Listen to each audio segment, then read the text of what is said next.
barang. Masa fotoku mau simpeni to, Mas? No. Sing pas aku nganu barang mau simpen. Hei. Sing kirimi kono kok. Sing pas ora. Ayo. Ora sing pas.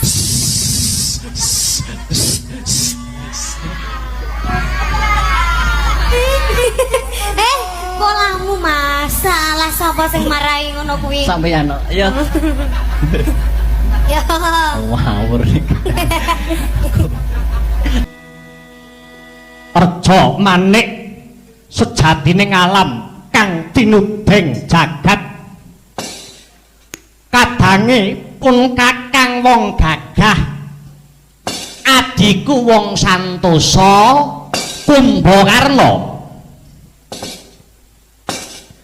Ana dawuh apa Kakang Prabu?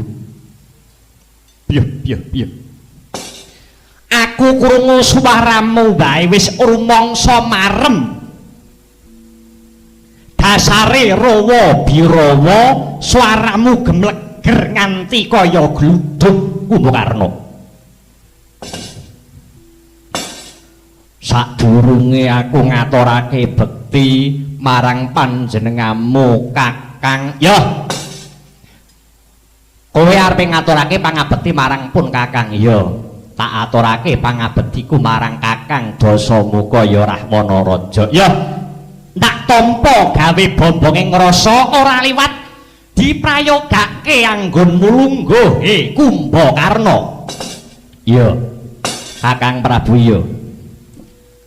Pangrasa ora kurang prayoga anggonku sowan malah sisan gawe ing ripalungguhan iki aku paringana dawuh Kakang. Kowe kongkonan anakmu lanang Indrajit nggugah marang Kumbakarna supaya ngadhep ana ngaresamu. Kandheng ripalungguhan iki aku wis sowan maragake babarna jatining sedya sing kok karepake iki kepiye Kumbakarna nyadong dawuh. Kumbakarna saelek-eleke Dasamuka ki aku ngerti marang rasa kamanungsan. Apa kira-kira trep, apa kira-kira memper ing atase kowe pirang-pirang sasi turu ora mangan ora ngombe kok njur tak kanthi rembukan wigati. Wah, mula aku kudu mawas marang kahanan. Tegese pun Kakang bisa ngukur pirang-pirang sasi anggenmu turu kowe mesti wae luwe. Kowe mesti wae luwe, kowe mesti wae ngelak. Kula Kumbakarna. Supaya mengko yen rembukan bisa kepenak, mikire bisa becik, mikire bisa apik, mula luwih dhisik siadi bakal tak kurmati, siadi bakal tak sugata. Tak paringi daharan lan unjukan wis tak cawisake. Wujude sega 100 dangan ingkung gudel sing cacahe 50 kuwi ora kanggo sapa-sapa ning mung kanggo adiku sing tak tresnani Kumbakarna. Aku isih apal, aku isih kelingan tadah mulai mumbathok ki pancen ora ukur. Pangane wong siji padha karo pangane wong sak desa. Mula ayo.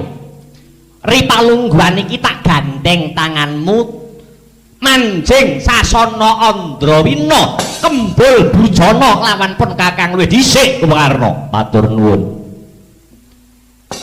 Matur nuwun Kakang Prabu dene kowe paring pakurmatan agung marang Kumbakarna. Nanging sing gedhe pangapuramu wis dadi tekad sumpah lan prasetyaning Kumbakarna gandeng jagat ngalengkori palungguhan iki kabar sing tak tampa lagi peteng kahanane abang beranang kesiram getih perang. Kira-kira ora trep lamun tori palungguhan iki aku bakal tumindak suka parisuka. Tegese anggonku ngrasake kamulyan, mangan enak, ngombe seger, kuwi ancik-ancik giles marang geting para senopati. Mula Kakang, sing gedhe pangapuramu, aku moh mangan lan ngombe sadurunge perkara iki rampung kok wedharake. Wis dicawisake daharan lan unjukan. Ya, matur nuwun. Mengko wae tak rahapane Kakang. Saiki kowe enggalo paring dawuh. Brakasuta wae aku wis hafal karo watakmu. Adate wong kibar kok ingoni ndok lelemu awake, mbok sak wujute bondo donya ora wurung wong kuwi mau bakale kok idak kok nggo keset. Dadi ra kelem kowe tak kanthi dahar. Ora, wedarno wae wigatine apa Kakang? Yo. Yen pancen kaya mangkono sing kok jaluk, aku mung bakal takon marang sira Yayi Kumbakarna. Takono Kakang. Senadyan dosa muka Kumbakarna kuwi traing buta, sing kaprahe tembung sinebut buta buteng betangan yaya. Nanging gandeng ibumu kuwi wong linuwih, ya kuwi Ibu Sukesi lan bapakmu biyen ya pendhita pepetingan Begawan Wisrawa. Ayo ndak kanthi teteping dharma ngadeg jejeg ana ing lajering kautaman sing ing darmaning satriya. Kowe isih eling apa ora Kumbakarna? Darmaning satriya ki cacahe ana pira lan apa wae? Ya. Nadyanto aku iki ketul landhep dengkul yen babagan darmaning satriya aku isih kelingan. Darmaning satriya utawa kewajibaning satriya mono cacahe ana 5. Ana 5 ya kapara nyata. Kaping pisan apa Kumbakarna? Ingkang kaping pisan darmaning satriya ya mono rumeksa karahayon lan katentreman tumraping bumi kelairan. Tegese gelem tumandang lan makarti, wani ngurbanake bondo donya yen perlu jiwa ragane kanggo ngreksa nusa bangsa. Lamun tong ketekan bebaya kang bakal ngidak kamardikaning bangsa. Bagus. Kuwi angka pisan. Iya, Kakang. Banjur kang angka 2 darmaning satriya apa? Kumbakarna. Kang angka 2 ya kuwi ngayomi marang pendhita brahmana kiai alim ulama kang lagi puja brata. Sabanjure angka 3 tresna marang bangsa lan welas asih marang kawula dasih.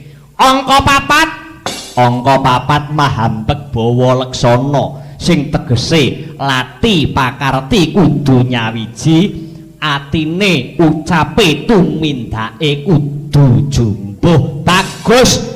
Sing pungkasan darmaning satriya apa Kumbakarna? Darmaning kasatriyan kang angka 5 ya kuwi tunduk marang bebener, adhedhasar kautaman tumraping pernatan lan wewaraing weda suci. Bagus. Babagan ingkang dadi darmaning satriya sepisan rumeksa karahayon katentreman tumraping bumi kelairan. Tegese gelem jumangkah makarti tumandang ngorbanake nyawane lamun to negaramu diidak-idak kamardikane karo bangsa liya. Rak ya ngono to? Ya Kakang, pancen bener kaya mangkono. Mongko dina iki wis cetha pratela ngalengkoke diorak-arik dening barisaning wanara andane Sri Rama Wijaya. malah pamanmu Prahasta wis gugur Sarpa Kenaka ya wis angemasi. Mula aku njaluk ing antaraning ati lati lan pakarti kudu nyawiji uci ucape tumindake lan pakartine kudu jumbuh dadi siji. Yen kowe weruh kahanan Ngalengka kang slendro kaya mangkene dijajah dening Rama Wijaya, kowe weruh dadi darmaning satriya, kowe kudu kepiye? Ayo kowe kandha Kumbakarna. Pramara reh mangus wamya ngambreng. Kadikaronaning kaswasih ning marga Mamalagung. Prisangகம் Mastrat maca lengleng lalu mangulati Surya mangrangsang wayah Surya mangrangsang wayah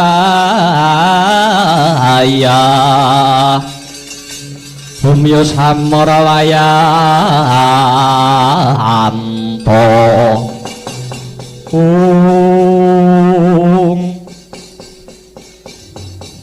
musik Kakang lereke anggon mundangu babakan darmaning satriya iki mau mung bakal nyurung aku ana juranging kanistan supaya gelem nuruti apa kang dadi nafsumu. Kok ngono mara gage nalaren sak goblok-gobloke Kumbakarna aku iso mikir. Mula aku ndok perintah supaya netepi darmaning satriya ingkang kudu rumeksa bumi pertiwi lamun to diidak kamardikane dening bangsa manca. Pancena bener kaya mangkono nanging kudu nonton kahanan Kakang.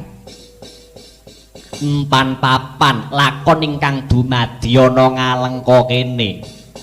Ngalengka diserang dening barisan Wanara, andane Rama Regawa ki pancen sing luput Ratu Ngalengka ya kuwi Kakang Dasamuka.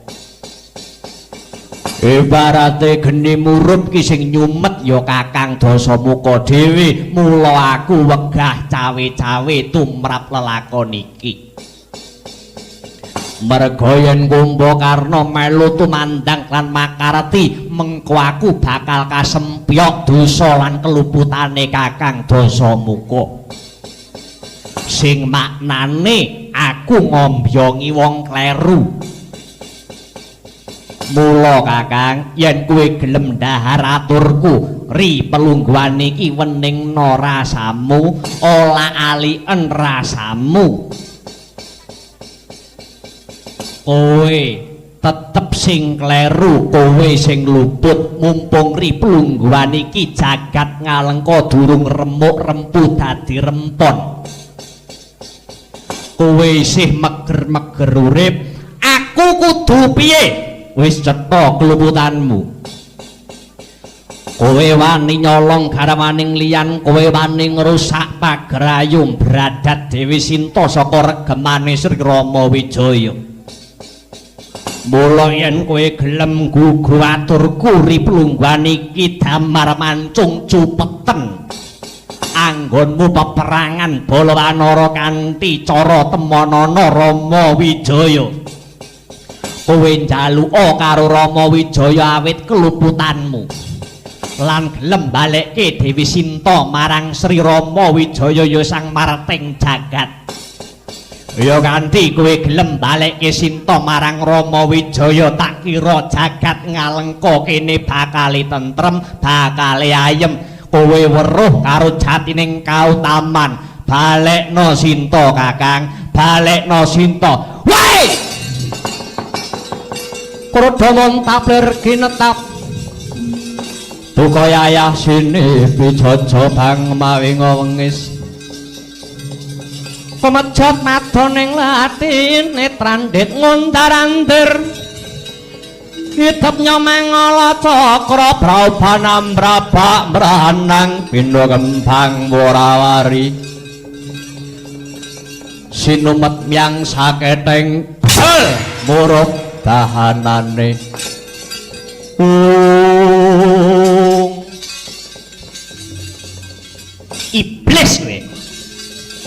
kandha piye? Aku kok perintah balekke Sinta ning Rama Wijaya. Iya. Iya. Tak kandhani ya Kumbakarna. Kowe arep ngelingake dosa muka monggo, kowe arep ngelokke dosa muka kena, ning kowe aja pisan-pisan ngongkon aku balekke Sinta ning Rama Wijaya. Kuwi sirikanku. Tak ewangi ngalengko bubruk kaya ngene aku wani kurban apa wae. Adikku Sarpakenaka uga tak kurbanake merga nuruti jatining katresnan. Anggonku gandrung kayungyon karo Rekyan Sinta. Sinta ki ora bisa diganti karo apa wae Kumbakarna. Nanging kowe linga meleka mripatmu. Sinta ki bojone liyan. Sing penak ki bojone wong liya ngono kuwi.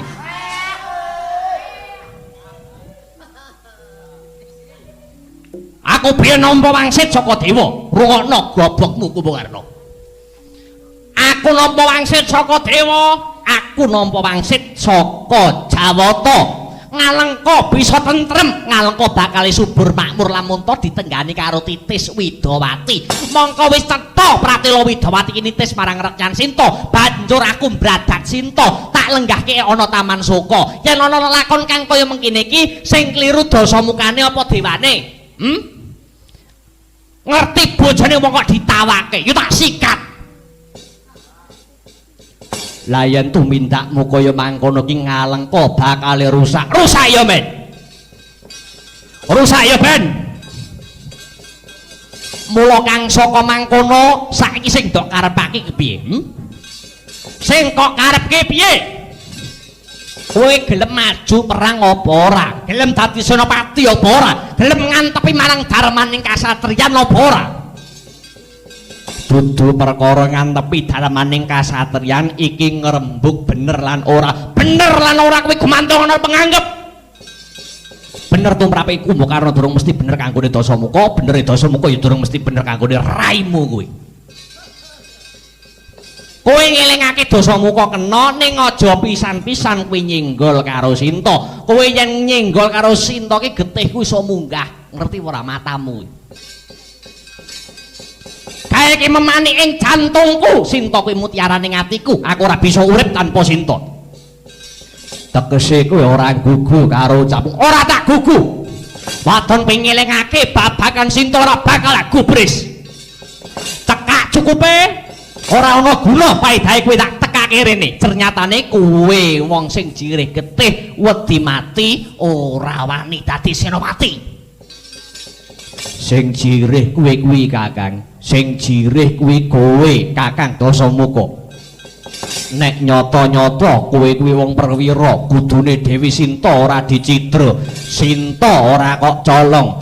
Nanging temonana Rama Wijaya, adepana Rama Wijaya, ijen padha ijen. Jaluken Dewi Sinta yen ora diwulungake Rama Wijaya tantangan perang. Nanging pakaretimu Kakang banget nista.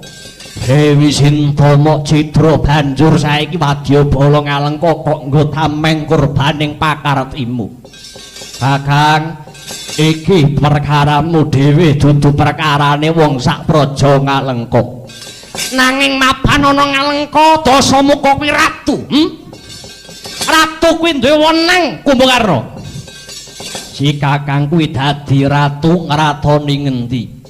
Lho, kok ndadak takon? Dasamuka ngratoni negara Ngalengka. Ngalengka ki nggonmu babat dhewe apa kowe mung lungguhe rasa gumelar? Yo, tak akoni, tak dodol lamun to Ngalengka iki aku ora melu babat, aku mung kari nampa warisan. Yen mung kari nampa warisan, padha-padha putrane Dewi Sukesi. Kudune Kumbakarna ya wenang nampa warisan negara Ngalengka. Padha-padha putrane Dewi Sukesi nanging aku sing tuwa dhewe. Aku mbarep mula Dasamuka sing menang dadi ratu ana Ngalengka kene. Kakang nadyan to Kakang Rahwana dina iki dadi ratu. Reh ning padha-padha menang nampa warisan negara Ngalengka. Ana tetembungan sapa kang unggul pantes pinanggul. Loh, karepmu piye? Aku bakal ngakoni Kakang Rahwana anggone dadi ratu ana Ngalengka yen wis bisa ngalahke Kumbakarna iblis lanat.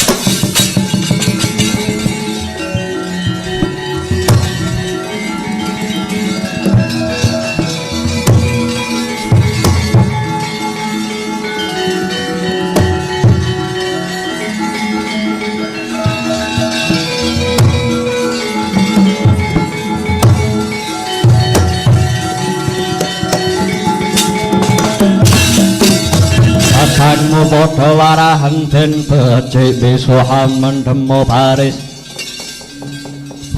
kang prayitna bangsat kowe Kumbakarna mani adu sakecap lawan kakangmu sawase Dasamuka dadi ratu ana Ngalengka kene durung mani ana kang bantah adu sakecap lawan pun kakang. Ora nyolo, ora nglegewa kowe adiku dhewe sing malah dadi klilip.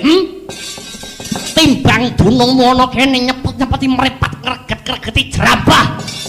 Mung dadi kliliping Dasamuka. Malah jarak perkara yen kowe pengin ngerti kasektene Dasamuka, tandingana ki kakangmu Dasamuka. Wah. Wah. Romo.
Kadyatur-tur miturut anut sumarah mring Gusti dene Sidi Myang Utama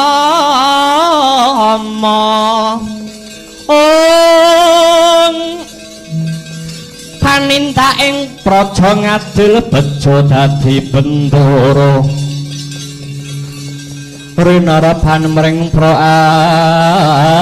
abdi.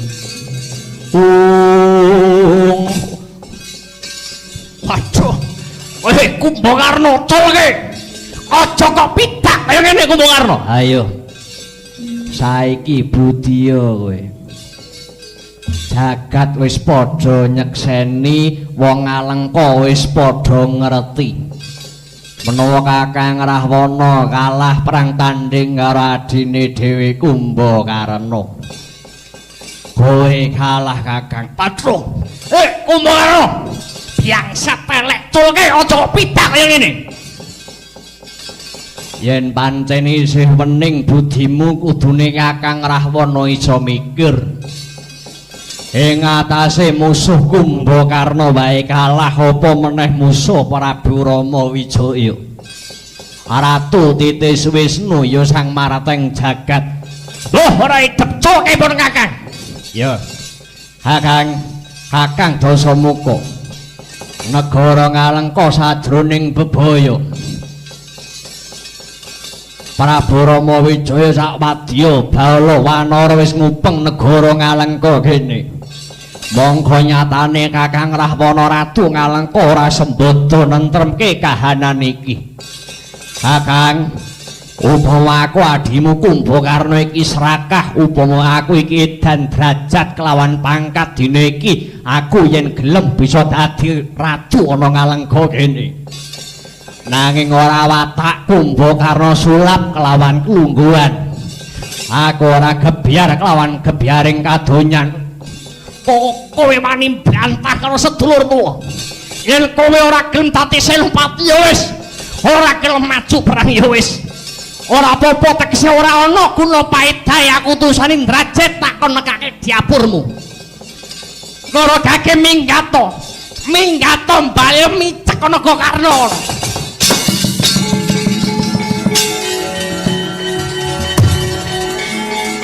Wah!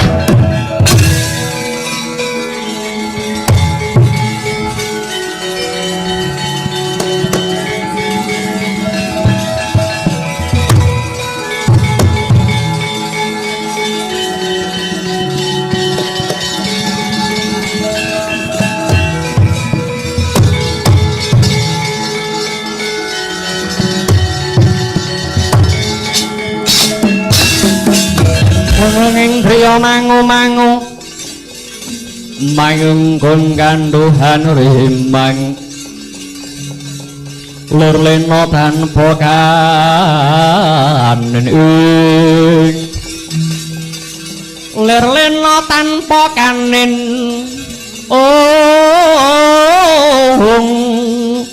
yen tantulusa yen tantulusa mengko sang Dyatama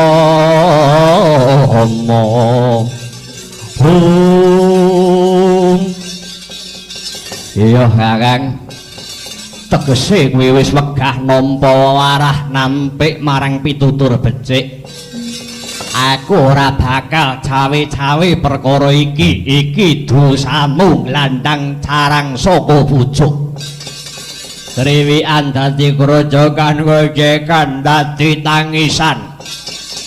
Satemah wadya bala ngalengka sing ora ngerti abang ijo kintang kimpul banger bacine perkara melu kesempyok ing ngaradan.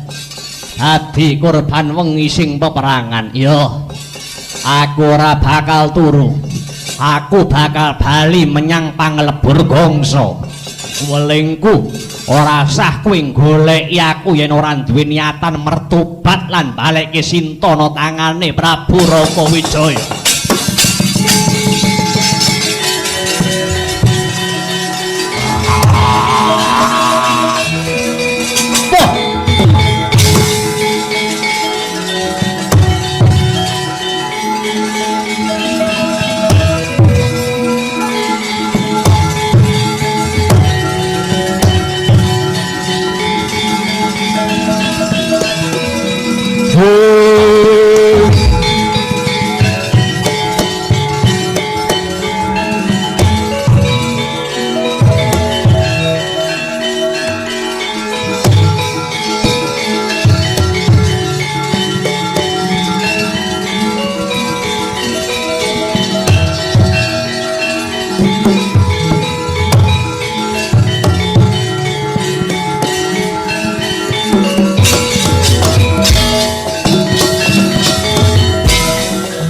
Sodyaning sun Gusti welasa dase kaswase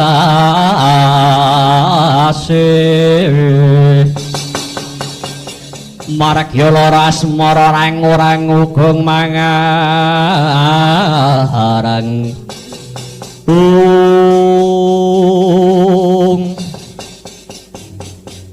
Kanjeng Dewaji piye Indrajit kula aturi sawetawis sareh sawetawis Rama Kang putra badhe sumelawadur. Yo. Matur piye Indrajit? Sinaosa Kanjeng Paman Kumbakarna kagungan pemanggih ingkang kadosa mekaten monggo. Nanging kula Kang putra mboten saged nampi. Ora isa nampa piye? Sami mawon punika badhe ngaswaraken kawibawan Paduka Rama Prabu. Ing menapa Paduka Rama Prabu wantun nyidra Rekyan Sinta nadyan Sinta punika tresna punapa mboten menika dawah wingking. Nanging menawi Paduka namung masrahaken Rekyan Sinta wonten tanganipun Rama Wijaya ngaten kemawon tegesipun Kanjeng Rama sampun boten wonten anggadhahi kawibawan. Sami mawon Kanjeng Rama menika boten anggadhahi putra ingkang ambek Senopati. Rama kula boten trimah menawi paman Kumbakarna darbe pemanggih ingkang kedah balekaken Rekyan Sinta ngaten kemawon. Ing ngatasipun kula putra Ngalengka kadosa menapa-napa tetep Rama Wijaya sapadya balanipun badhe kula tundung saking Ngalengka nganti kalian para prajurit saking Ngalengka. Kula badhe ngetingalaken jiwa kasatriyan kula menawi Indrajit pun keputranipun Prabu Rahwana Raja. Bagus tenan anak. Hei!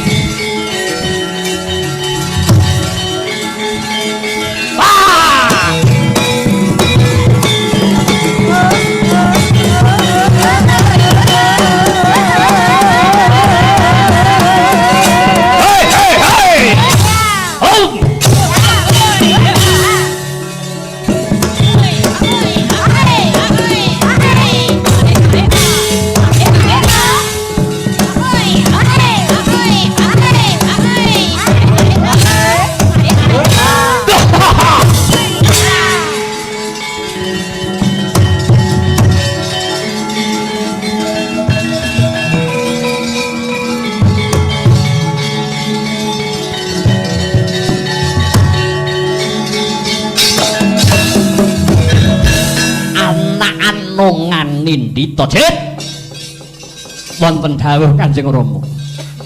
Kenang apa cangkemmu ra omong mau-mau? Upama kowe mau matur kaya mengkono kowe mau rasah nekane pamanmu Kumbakarna. Ngekengke biaya. Ning ya wis ora dadi apa? Karepen yen pancene karepmu kaya mengkono kantinen Wadyabala Ngalengka tundhungan Rama Wijaya sak wadyabalane saka negara Ngalengka kene. Kanjeng Rama ngestaken dawuh boten langkung keng putra nyuwun tambahing pangestu. Ya samubarange tak paranggal puja sesanti jaya jaya Wijayanti. Muga-muga lanang jurit Manamadyaning palagan Jit anakku Megalanda. Ande dari mangungkung suling sompret terus nindih prawadya wis aweka biasa juru-juru kumlebet ingkang bandera nenggodawuh para prajurit Sigara budal sayakti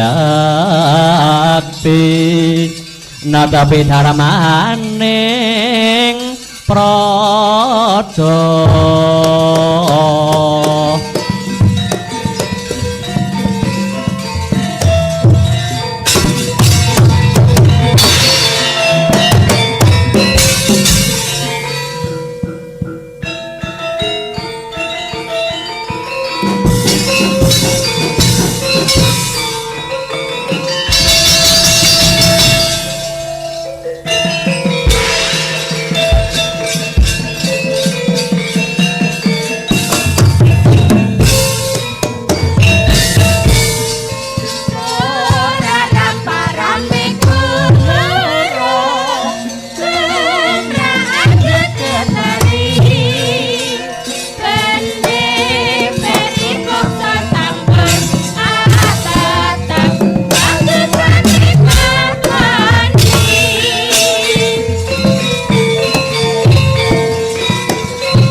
Oh, lah salah. Ah.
andedel gayung gegono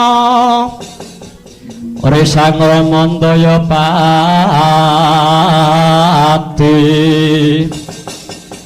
ana yaksa gong cangkrama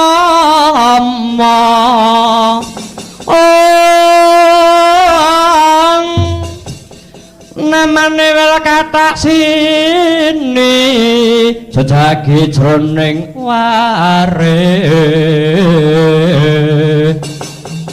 mbadha kolam tanpa tuwuk mina-mina jrojolotri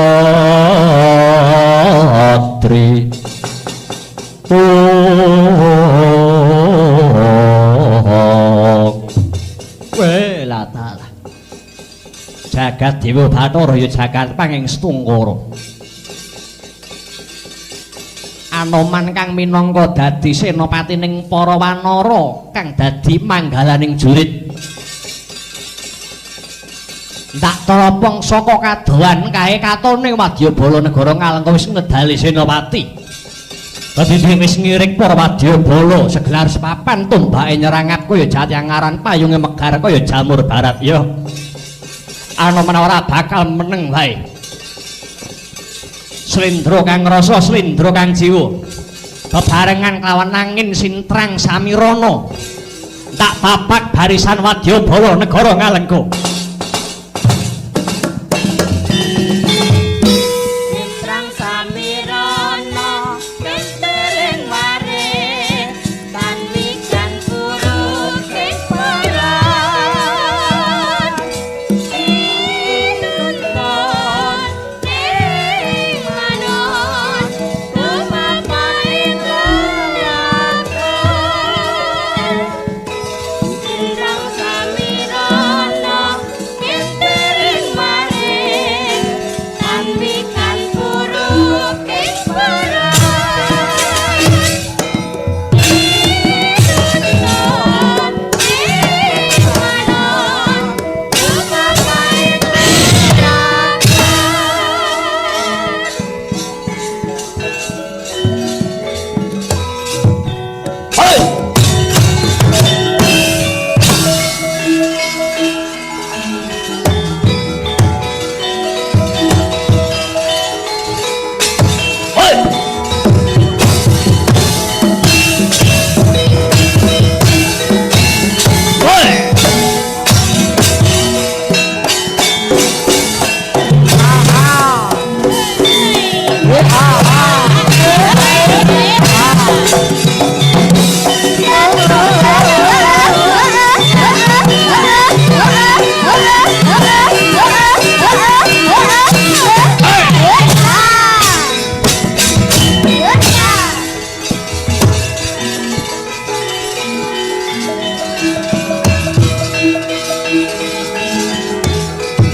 Ridho mawur mangawur-awurahan dengarane ngajurit gong maguru gongso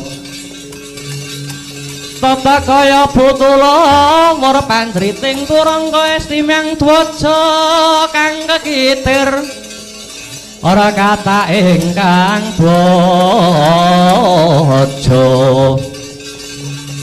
bojo lelayu sabit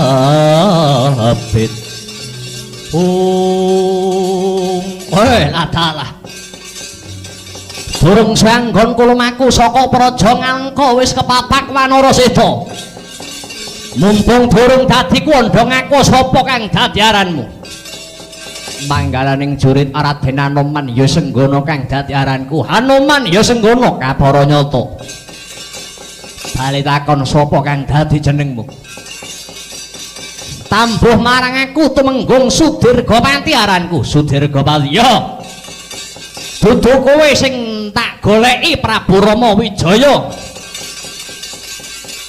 penyembah dlamaan tungkakku kelakon dak babate gulune ora sandadak leren sesembahanku Prabu Rama Wijaya Anoman kang bakal ngarampungi nyawamu edan kelakon dadi sekaran jingga ayo yen pancen wis bosen urip jeleh ngemut legining gula sulap nyawang sorot ing srengenge maju kepara ngarsa leganing atiku edan ngemping lara ginjah pati merangi tatang grajamu ora ilang tak kedhepake tebah dadamu mlengsati gamu aja takon dosa kowe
Ah.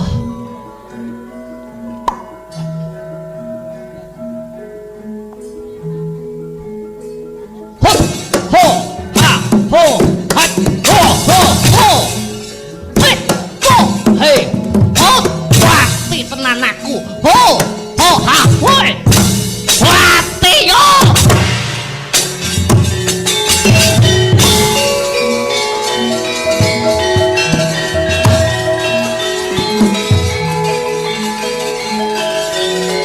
Minggir, minggir, minggir. Hoi.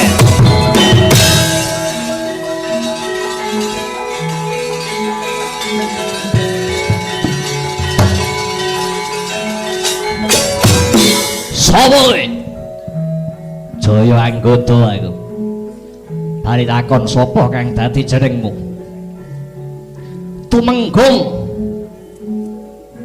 Prawira sandiaranku. Ayo maju ke para ngarsa leganing atiku. Wah. Wah. Wah. Etan.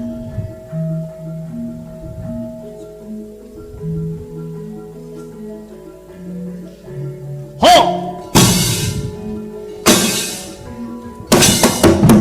Wah. Wah.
Yeah!